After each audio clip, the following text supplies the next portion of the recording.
Welcome back to Fiery Femmes, the space where ambition meets freedom, and where we talk about money, reinvention, and what it really means to build a life on your own terms. I'm your host, Sheena, and today we're diving into a hot take that might make a few people feel uncomfortable and why you shouldn't buy property. Now, before you clutch your mortgage statements, hear me out. This isn't about being anti real estate or anti wealth. It's about rethinking the scripts that we were handed. The get a stable job, buy a house, and settle down narrative, it doesn't really work for everyone these days. So, we're going to unpack the emotional, financial, and freedom costs of property ownership, especially for women who want optionality, movement, and the power in their choices. And of course, this is not financial advice. This is my own opinion from my own biases, values, experience. This is the perspective, and it's a conversation that's meant to expand on how you think about wealth and security. So grab a coffee, a tea, or a glass of wine, take a deep breath, and let's get real about why owning a home isn't the only way to feel secure.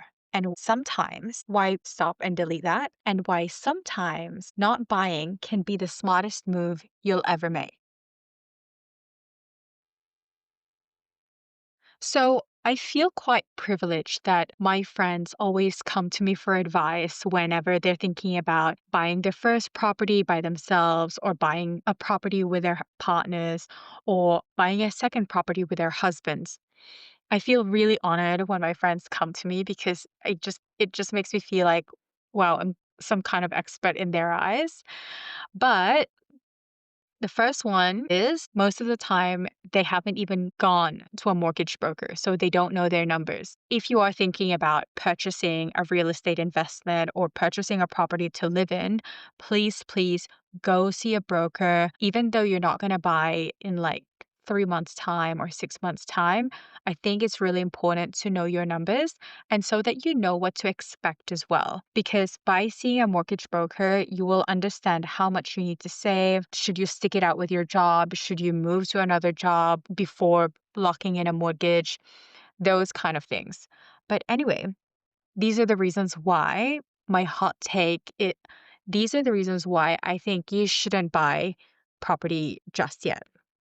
Number 1, buying property has a super high barrier to entry, and getting out also takes so long. So your money is actually not liquid.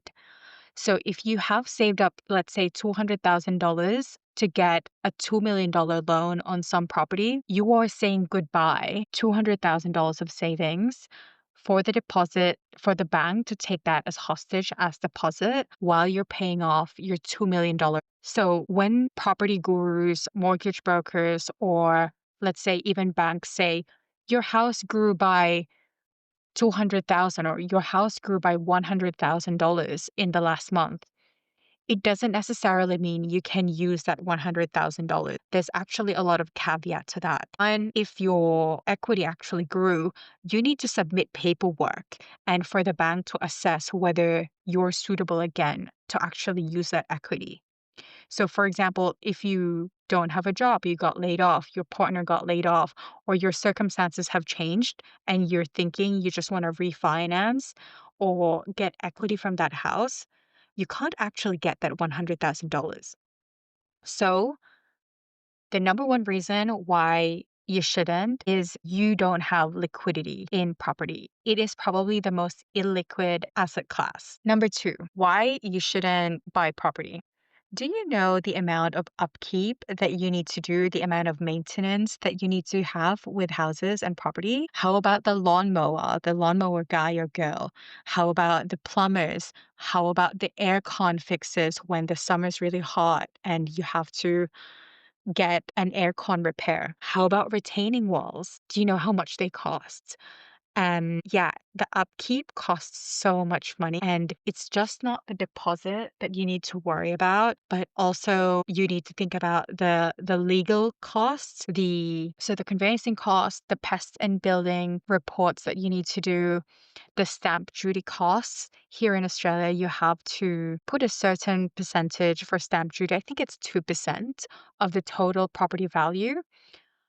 Yeah, so basically, after a $200,000 deposit that you have paid, you need to have an extra $100,000 for all the fees involved after the sale, like during, before, and after the sale. And last but not the least is it's a long-term play. Well, I actually think sometimes holding property can slow you down in wealth building. Yes, it's great to park your cash there if it's a fast growing and fast moving asset, but the systems around property is very archaic. So it doesn't move as quickly. You have to be very patient. It doesn't grow.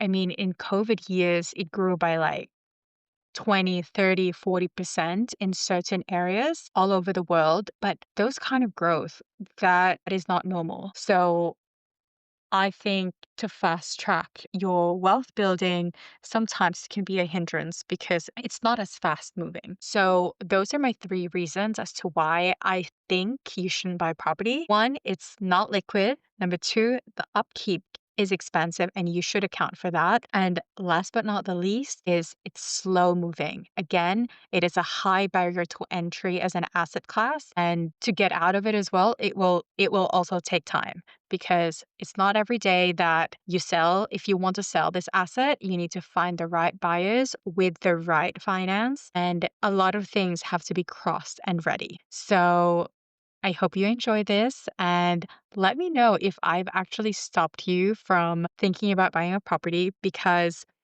I think here in Australia, it's definitely an investment class that a lot of people love talking about. I think one thing I've noticed is every time we're in a barbecue or some social gathering, someone, something, somewhere will always open up about real estate investment and property. So let me know in the comments. Feel free to reach out and talk to me about it. I love talking about property.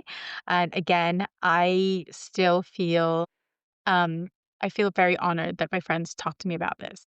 So, that was my hot take on why you shouldn't buy property, or at least why you should question whether it's the right move for you. Because building wealth isn't just about assets, it's about alignment.